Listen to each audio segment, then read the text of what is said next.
Good afternoon and welcome to K-12 Education Budget. And it's so exciting that we changed our schedule last week, and then the Chiefs did in fact win. And of course, we will not be meeting on Wednesday or Thursday unless there should be something really important come up. But right now, that's the plan. We are not working any bills this week, so it says previously heard bills. Don't worry about that for tomorrow. And turnaround is next week. Is that right, Nick? Turnaround, yeah. So that does not necessarily mean we work. It does mean that if we don't work, then we get blessed. So that's kind of what we're potentially looking at because we're still working our way through the budget. So with that, committee, we are today is just taking some testimony from Kansas Department of Education, but we will be open for testimony at a later date, probably next week, where we look at the budget maybe a little bit more thoroughly and open it up for anybody that would like to provide testimony. So Jennifer, you want to start us out? And we are just looking at the operations budget for Kansas Department of Education.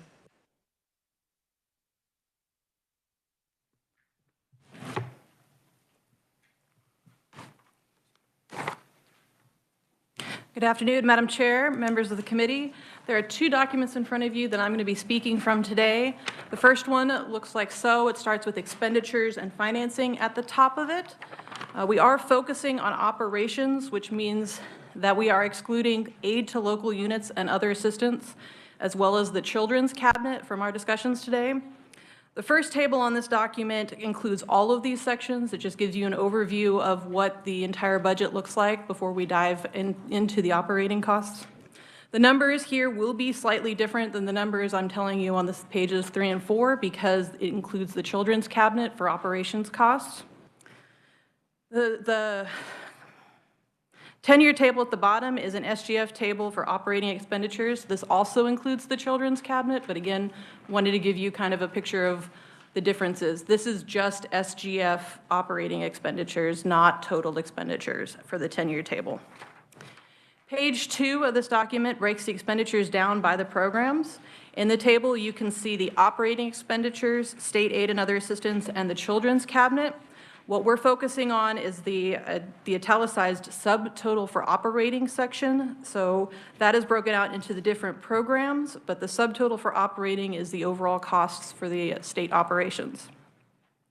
Top of page 3 includes a 10-year table for the operating expenditures. This is total operating expenditures excluding children's cabinet.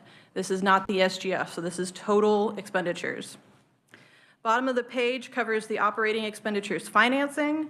In fiscal year 2023, the actuals for SGF were $17.6 million. Federal funds included $65.7 million. All other funds were $4.6 million for a total of $88.0 million. The legislature approved $82.7 million, including $20.0 million SGF for state operations in fiscal year 2024. The agency requests the revised estimate of $104.3 million, including $20.1 million SGF. This is a $21.6 million all funds increase, or 26.07%, including an SGF increase of $87,297, or 0.4%. And this revised estimate also includes 267.9 FTE positions in fiscal year 2024. The revised estimate does include the following supplemental request. It includes $87,297 SGF to account for the shortfall in appropriations for the legislative pay plan in 2023 Senate Bill 25. Other adjustments for this include an increase of $27.9 million, which is attributable to federal COVID-19 pandemic funding provided to support the federal Every Student Succeeds Act, or ESA, which reauthorized the Federal Elementary and Secondary Education Act. The revised estimate also includes an increase of 9.6 FTE positions. According to the agency, these positions will be funded by existing resources and are primarily funded by non-SGF money. The new positions include 1.0 FTE for a legislative analyst in the Office of the Deputy Commissioner of Fiscal and Administrative Services, 1.0 FTE for a senior administrative assistant in IT, 3.0 FTE for positions in teacher licensure, 2.0 FTE for positions in the Child Nutrition and Wellness Program, 1.0 FTE for an education program consultant in the special education services program, 1.0 FTE for a public service executive that primarily works with COVID-19 relief funds, and 1.0 FTE for a grants manager in the children's cabinet. I only mention the children's cabinet because we are discussing FTE here. We'll discuss children's cabinet on a separate day. The governor concurs with the agency's revised request for fiscal year 2024. I do at this point want to talk about the second document that I have for you guys. That's the 8.5 by 14. This document breaks everything out by expenditures, including what was approved for 24. So you can see that the salaries and wages that were approved were $23.3 million. The agency requests $23.7 million. Contractual services, commodities, capital outlay. Again, at the end, you're looking at that green line on the row across, and that is the subtotal for state operations.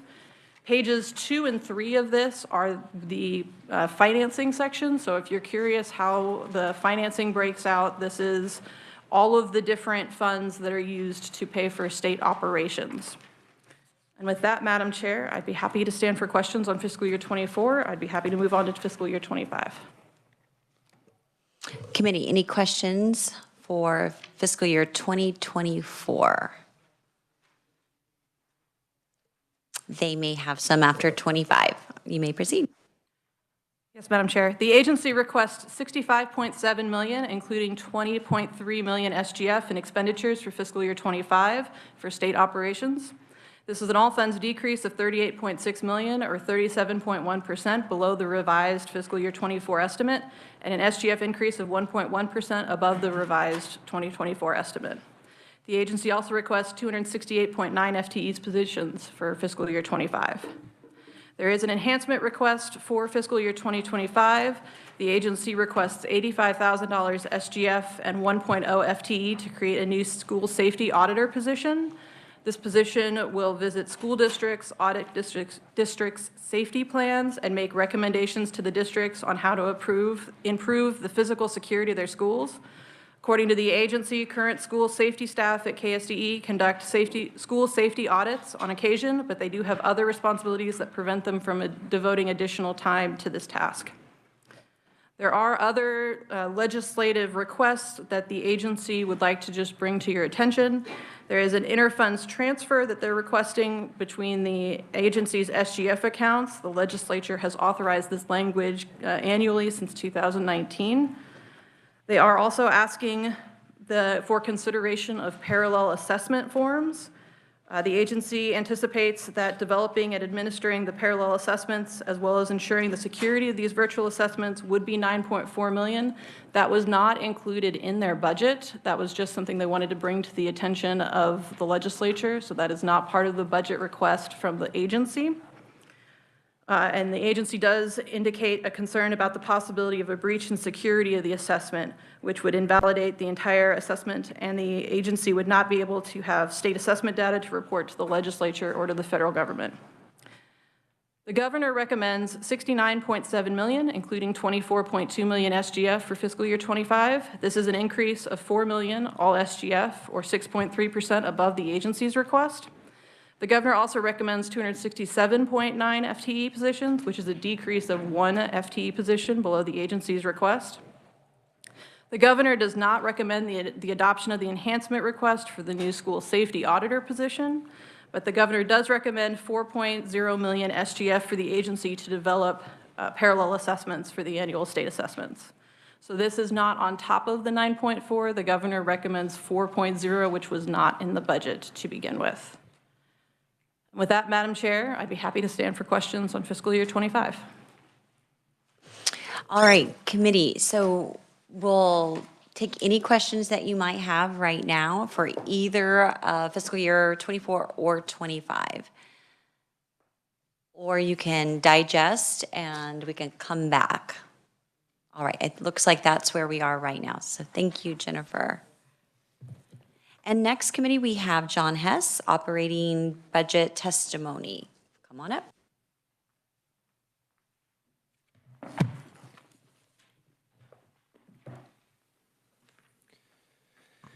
Thank you, Madam Chair. members of the committee. My name is John Hess. I'm the Director of Fiscal Services and Operations for the Kansas State Department of Education, and in that role, I am the agency's Chief Budget Officer. So KSDE, as you know, is under this authority of the State Board of Education, and so what I'm going to talk about today is going to cover 4 primary topics: the enhancement request that Jenny covered regarding the school safety auditor, other recommendations in the governor's budget, miscellaneous budget issues that the agency wanted to bring to the attention of the committee, and some information on COVID-19 expenditures and general federal funds. So first is the enhancement request for $85,000 from the State General Fund and 1.0 FTE to create the school safety auditor position.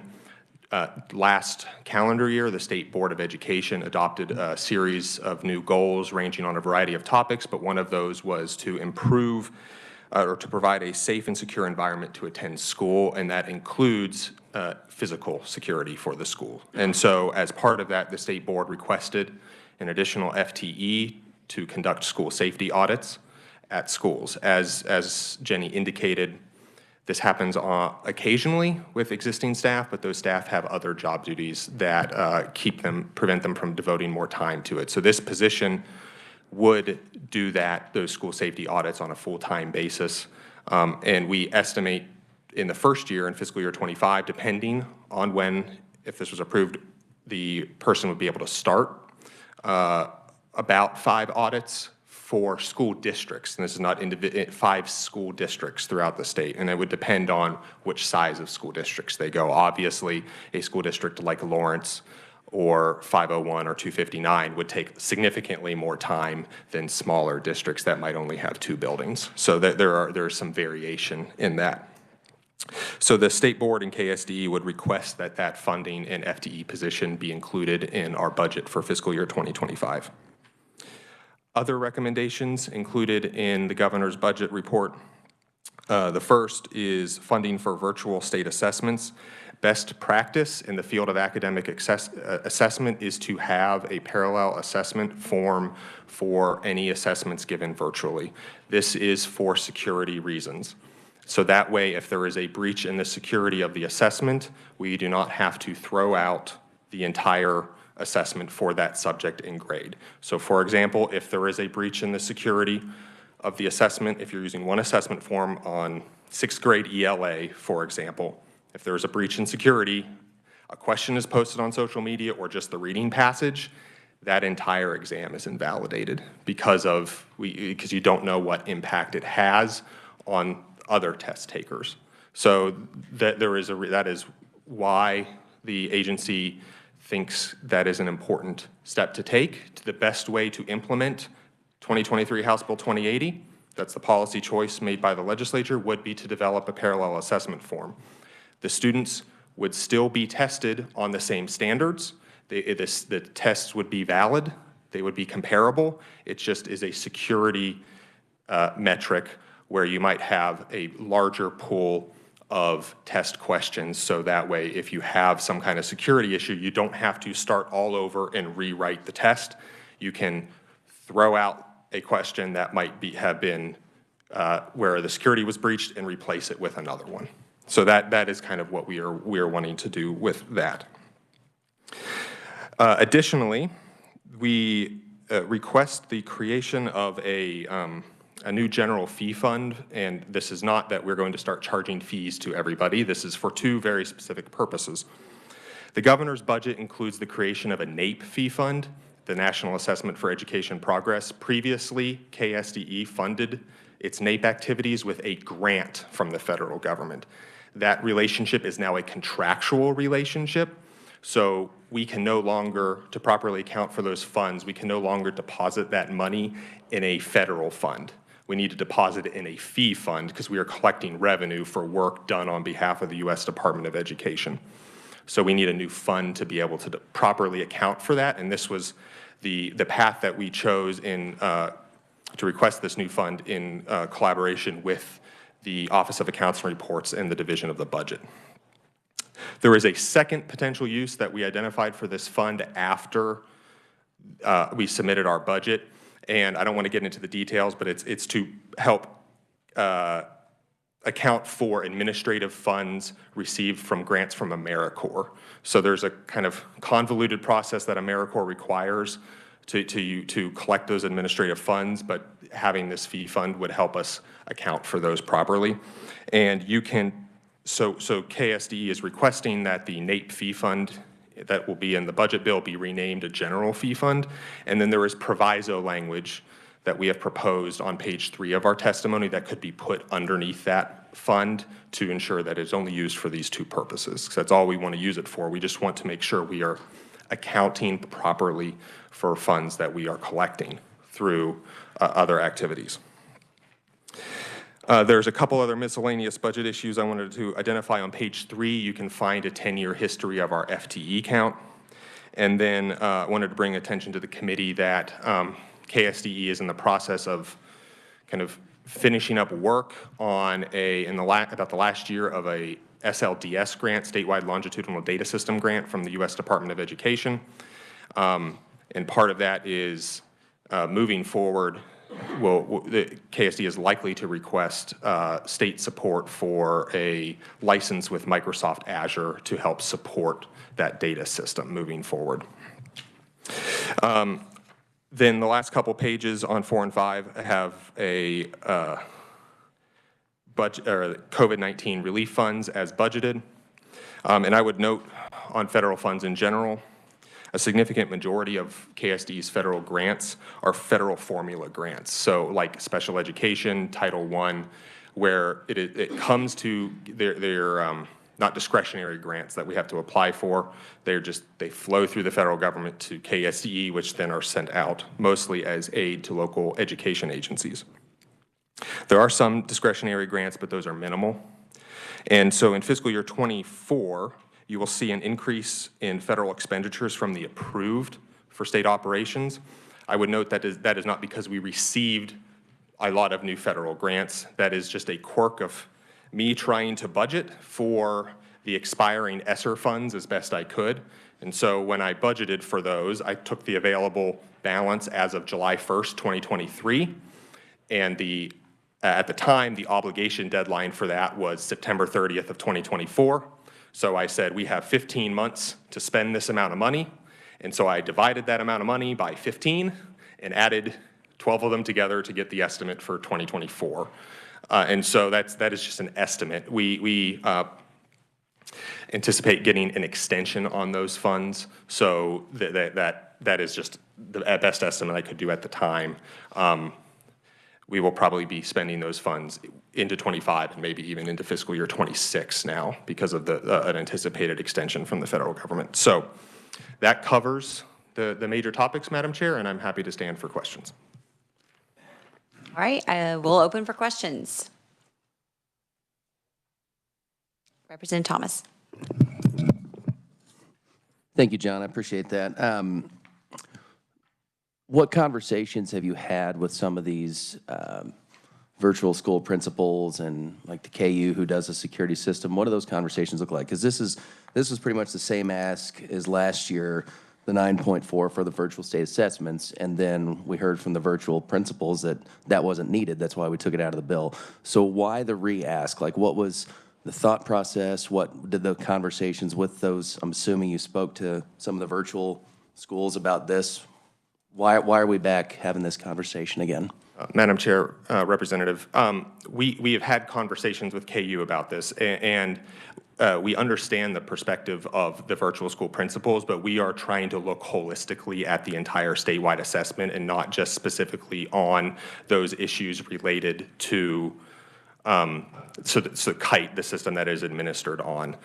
We have tried to take some steps to address some security concerns, but we are really just trying to do this in the best practice that academic assessment is done in what other states do as well, where they have parallel assessment forms, not just for virtual students if they're taking it, but sometimes they have parallel assessment forms for students taking it in brick and mortar locations as well. So we are just trying to do, we think this is the best way to implement the policy to ensure that if there is a breach in security, we're trying to just be careful fundamentally.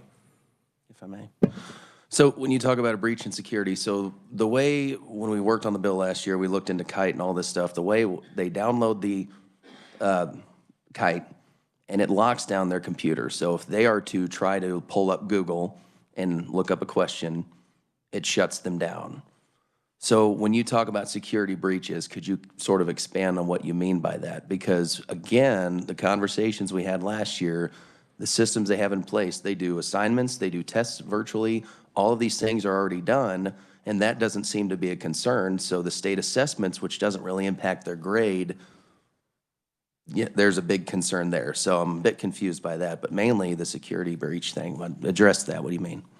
Madam Chair, Representative, so the issue is, and now I will preface this, I do not have a PhD in psychometrics. It is in the lonely field of history. So, but part of developing those assessments is ensuring they have to go through a bunch of statistical tests to make sure that they are valid. And one of the things that invalidates them is if a question or a reading passage becomes public knowledge. So if it is distributed somehow on social media or something like that. And yes, the Kite system locks down the computer that the student is taking the assessment on. But obviously, we've all been on Zoom cameras, like they can't see everything in the room. And we are not saying, KSD is not saying that people will cheat or take pictures of the questions and post them on social media. We are just trying to be very careful to make sure that if for some reason that happens, we don't then have to throw out the entire assessment for that grade and subject. One more, if I may. So in the bill, and specifically what the schools are doing now, it requires a 2-camera system, and you have to show the entire room, and it shuts you down if you, A, can't do that, or sees something in the room. So there's already all those systems in place. So I feel like, and just respectfully, I feel like we're sort of rehashing the same argument we had last year, and they all told us, we're fine, we've got this under control, we don't need this. So I feel like we're repeating kind of what we did last year. That's just my comment, Madam Chair. Thank you. Representative Hill. Thank you, Madam Chair. Thank you for the presentation. This is maybe a little bit along those same lines, but could you explain to us exactly the security that's involved with the administration of the state assessments in a non-virtual setting? Are those all delivered as hand copies and individually given out, or how's that work? Madam Chair, Representative, the assessment is given on a computer, and so it is the students take it in person on computer, but there are then proctors in the room to monitor the exam. And so when it is given virtually, there has to be virtual proctoring. And I'm not an expert in this, but there's a certain ratio of a maximum that a virtual proctor can watch on Zoom or whatnot. So it is given on a test in a room in a school with proctors in the room.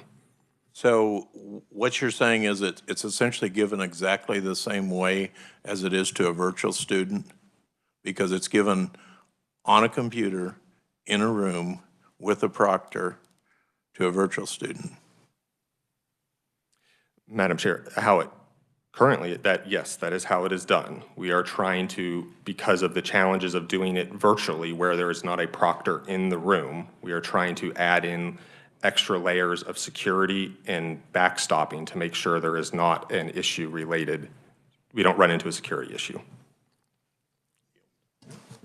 We're going to go to Representative Estes and then back to Representative Thompson. Thank you. My first question for you is, to follow up on what Representative Hill was saying, it's my understanding that Kite uses one live proctor for every 10 students. So if that is true, isn't that a lower rate of students per proctor than you have in a brick and mortar? Madam Chair, Representative, I would have to get back to you. This is the first year we've been doing the virtual assessment, so I would need to check with our staff, assessment staff, on what the guidance and requirements that we have put in place for the virtual assessment this year. Okay, thank you. I'd appreciate that follow-up. My second question is, Don't you run an equal risk of something ending up on social media with brick and mortar, or when the virtual students go to a hotel to take their test in person as online? Because all it takes is one person to say, boy, that test was hard, the passage on Old Man and the Sea really kicked my butt. I mean, it seems to me like you run the same risk, and if you have to if we have the virtual students taking the tests after the brick and mortar students, we haven't messed up their test score. But what's the difference of which test you replace the question on? Madam Chair, so there are already always security concerns, and I think, I mean, I don't want to speak for our assessment staff, but I think it would probably be even useful if, without virtual assessments, to have parallel assessment forms to address those kind of security issues in case you can, to get rid of those, if you have a security concern, you don't have to worry about it. Sorry, let me back up and reuse my words properly. I think it would, there is always security concerns with the assessments, and it's just trying to minimize it as best as possible. I can talk some more with our assessment staff about how they address those security concerns in person. I do know it would probably even be great to have a parallel assessment form if we weren't giving it virtually. Like, that would be the best practice in academic assessment, just to have that backstop. Madam Chair, one more, thank you. But you don't give the same test year after year. Madam Chair, there are questions that rotate through. I can't speak to exactly how that process works. Because, yes, there are questions that come off the assessment, but there are the process of developing those questions and ensuring they are aligned with the standards is a very time-intensive process that requires people with fancy PhDs who can earn $120,000 in the private sector. So it's expensive. And so we're talking about is being able to develop more of those questions and being able to put them, to have a parallel assessment form and develop more of those than we currently have now. Okay, thank you. Representative Thomas? Thank you, Madam Chair. So to answer Representative Hill's point from earlier, how the system works right now is there's a centralized location. So if you're a virtual student, say you're in Shawnee, Wichita, Topeka, doesn't matter, but you're housed in the Spring Hill Insight School, virtual school, you have to go to a centralized location like a hotel, and they literally rent out a ballroom and district-sponsored computers. The KITE system is on the computer. They download and do the virtual exam, state assessments there with a proctor or two, so the ratio tends to be a little bit higher. And so you got students driving hundreds of miles to a centralized location inside a building while other students take it inside the brick and mortar building. So that was by the bill we passed last year, saying no more than, I believe, 10 per proctor on the virtual online. So you have a proctor doing essentially the same thing, watching a screen with 10 people on it, monitoring the activity. They've already seen the room, so they know what the room what the room looks like that the student's taking the virtual assessments in, and they proctor it, and the system locks down their computer so they can't go to a website or a Google or Facebook and all of that, which is why, and on all of this, again, we heard from our virtual school principals saying that they have the systems in place. The only difference is they don't have to have a kid from Southwest Kansas and Southeast Kansas and Spring Hill and up here drive to a centralized location. So that's what is in place right now, is they drive to a centralized location, usually a hotel, ballroom, rented computers, take the assessments live in person on a computer with a proctor that's just walking around the room versus someone watching on a screen their every move. So just wanted to make that clear. Representative Hill? Thank you, Madam Chair. John, quick question. When did the Department of Education finalize their budget request? Madam Chair, Representative, it was submitted to the Division of Budget the Friday after Labor Day. Okay, so I'm a little bit confused. The Department of Education and their staff are the experts on these assessments. And you did not include this $4 million for parallel assessments in your budget request. And yet, the governor, who I assume is not an expert on, or their budget director on assessments, put it in. I assume something happened between Labor Day and the time the governor submitted her budget to us. Madam Chair, Representative, the option for the all enhancement requests that KSDE submits in its budget have to be approved by the State Board of Education first in their July board meeting. This option was presented to the State Board, and it had a plurality of votes, 5-4, but it did not have the required 6 votes to be an official enhancement request. KSDE staff put it in the narrative section of the budget as still a item of concern that we asked the legislature and the governor to consider during the legislative session. It was just not an official enhancement request. And so from that point, I can't speak as to what the governor's rationale for what dollar amount, but we wrote that into the narrative section of our budget. Thank you, John. That helps clarify it for me. Committee, other questions? Yes, Representative Schwei. Changing topics. Thank you, Madam Chair. The school safety auditor, I'm not really for or against the 85. I'm just wondering how you would arrive at that particular amount for adding the FTE, like what all goes into making that determination? Thank you. Thank you, Madam Chair, Representative. So we took and I'd have to look up the exact base salary. So we took a starting salary point for a certain level position. I paid benefits for including single health insurance, not family health insurance, and then added costs for like a new computer and some travel expenditures and fuel for traveling around the state, office supplies, that type of thing. And so that's all included in the $85,000. Okay, and one follow-up, I did notice that it says that would complete at least 5 school safety district audits. So what does that entail? Is that just 5 different districts, or what are we looking at? Madam Chair, Representative, yes. So the idea behind this is that the auditor would go to a district, and then they would review. Districts have school safety plans, so they would look at those, but then they would also walk and visit every single building, attendance center, maybe the administration building too, but definitely every attendance center, to look at the physical security of the building, take pictures, put together a report with recommendations about how to improve the security. And so that's why that estimate for 5 is kind of our best guess, because it really depends on, obviously, if they're doing a school safety audit of 259 in Wichita, that's going to be much more intensive than a school district that has elementary school and then a middle school, high school. So. Okay, all right, thank you very much. Thank you. All right, other questions? All right, well, I'll finish with just a few. Okay, as we look at this operations budget, it's gone to, let's see, down about 20 million in the last 3 years. Is that correct? The total operations? I believe so, Madam Chair. A lot of the total expenditures and operations over the last 3 or 4 years have been due to the influx of COVID money.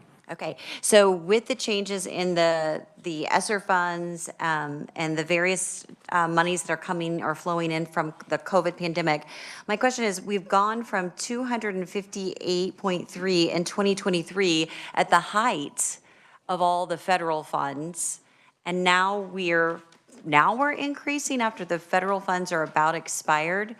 Now, I do see the list of additions, but help us understand overall why those positions wouldn't be absorbed by the positions that you currently have that were maintaining all of the federal funds.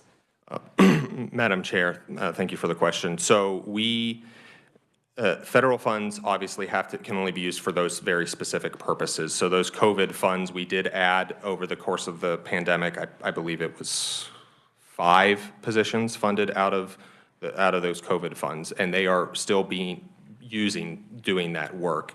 The other teams within their available federal funds had need of additional positions to help them do work. work on state board legislative priorities, address new federal requirements for programs, all of those types of issues, or the teacher licensure team, I mean, always trying to process teacher licenses as fast as possible. So there was a need for those additional staff members because the current positions, which were filled or trying to be filled, were not quite sufficient to do what the agency needed to get done. Okay, so John, the numbers don't seem to add up because we added 5 positions, but in 2019 it said we have 267. In 2018 it said we had 257. So we added 10 from 18 to 19, and then there's the reduction, and then there's another reduction, and then there's an addition of 1. So where are the 5? Is it from 22 to 23? Madam Chair, I'm not sure what. I'm looking on 5. your handout. Yes. So KSDE, since I have been at the agency, I try not to leave positions open that aren't being used anymore. And so there are times where if we haven't filled a position for a while, we will delete it, so it's not just sitting there with no intention of being filled. But then it might be that then, because at the time, the team or the program didn't need that staff, but then there is a new federal initiative, a new state board initiative where they need additional staff, and so then we will create programs under the state board's appointing authority for positions to be able to implement those initiatives. So I have had tried to keep the FTE count down over the last couple of years, but within the last year, we've had need for additional staff to be able to implement state board priorities and effectively administer federal programs. Right, I'm just trying to follow the numbers on here, and they don't really add up, so that was the curiosity to me. I think you're just. So there are also probably some instances where, and I'd have to, we didn't just only add new positions. There were some old vacant positions that we deleted as well over the course of the summer. So that might be where some of the discrepancy is. Okay, and then my next question is back to Safe and Secure. When we started the Safe and Secure grant, we actually funded 2 positions, and we talked about that for several years after it. When the governor didn't fund the Safe and Secure grant 1 year and then did part of it the next year, those positions stayed, those employees, those staff members stayed, and now we're adding an auditor to that. Are you saying now that we have 2 staff members that maintain their dedication or their staff position for the Safe and Secure, because we didn't eliminate it, and now we're adding 1 more, or you would like 1 more? The governor did not recommend. Madam Chair, when the 1 year where the Safe and Secure Schools grants weren't funded, those 2 individuals stayed on staff, but they were doing they were providing trainings to school districts. We were still, going over school safety plans and stuff like that. Administering that grant is just one portion of what those 2 staff members do. And so, but the grant is back now. So they have to administer that plus do other safety issues. So they really do not have the time to be able to devote full time to school safety audits. So we're just asking for a staff member who would be devoted full time to that task. I think we always funded it. I just don't think the governor did. I can't remember. Madam Chair, it may have been allotted at some point in the summer of 2021. I would have to go back and double check. But I would. Okay, if I can pull it up real quick if you want. You don't have to, unless you just want to. It is, yes, this is. If you want, this is on our website. It is 400-something pages. The grant program was not funded in fiscal year 21 or fiscal year 22, and it was reinstated at fiscal year 23. All right, well, we won't argue with your book. Okay, and then really my last question for you today before we end our questions, I don't think I see any others. When we look on page 8, we look at the federal dollars, and we see the 27.9, and a variety of monies, and I know I asked Frank earlier today and Randy earlier today, and I know you provided us a little chart with really, really tiny numbers, is there any way that we can get a list of any new federal dollars that might have come in this year and what they're used for? I believe the state board had announced that they were giving money for learning, reading. I believe that they had made some appropriations. Do we have that information, or is that something you could provide? Madam Chair, I can look up, I can find what new grants we've received. The two that I know for sure that are that have come in the last year, there is a bipartisan Stronger Communities Act that was signed I think that's what it's actually called, at the federal level, that has a grant program associated with it. And then there was another SLDS grant, follow-on grant that was applied for and received. But besides that, the reading funds could be coming from some ESSER funds, which wouldn't be new, or it could be coming from an existing grant program that we already received from the federal government that has some kind of discretion about what we could use it for. Okay, can you just double check of any new federal monies that were awarded since the last time we were here in the spring of 2023? And if so, what were those federal funds that were awarded to the Kansas Department of Education or the State Board? Children's Cabinet, I'm sure Melissa can provide that information when she provides testimony, but just to give us an understanding. And then on page 8, any clarifying on those items where we've got 27.9, I'm sure those are going to the school districts. They're expending their funds. Is that correct? That's not your, Madam Jennifer, actually. Yeah, I don't know what okay. exactly which one is being spoken to. Okay, no worries, because that's not your document, that's KLRD, so I can check with Jennifer, but just really understanding about the last expenditures of COVID money, how that's going, and maybe just getting a better idea of those items 5, 6, 7, 8, 9, which is not yours. So we're good on that. Okay. All right, committee. Yes, Representative Estes. I'm so sorry, I'm going to go back to the dead horse we've been beating. I was thinking about your answer to me on best practices would be to have a parallel test for the tests that we have already. Given that we don't, and I know you won't have the answer for us, but here's what I would like to know. Have we ever had to invalidate a test question because of security? And if we did, how did we handle that? Madam Chair, I can't speak to one test question. There was an issue of a cybersecurity attack back in, I think, 2015, or 14, yes, where we just didn't end up having any state assessment results to report, period, because it was an attack on KU. But I can try to find out about specific questions. Madam Chair, did you guys write a whole new test after that happened? Madam Chair, I would have to check to see exactly what happened, but I think it was in the transition from an old test to a new test. But I would want, don't quote me on that. I will double check. Like I said, I knew you wouldn't have the questions. I'm just trying to take a deeper understanding of what we're talking about. So thank you so much, and a follow-up would be appreciated. What year did you say that was? Madam Chair, I believe that was 2014. Okay. I think they did write a new one in 2015. Yeah, All right, committee. So thank you very much, John. We appreciate the overview. You all should have Jennifer's contact. If you have specific questions, then she can help you with that. For tomorrow, we have a bill hearing, and but for the rest of the week, we don't have anything scheduled, so just stay tuned in case something should change. For the next week, we probably need to dive deeper. So Melissa's here, so kind of prepare. I don't know which day, but we would like to have you in.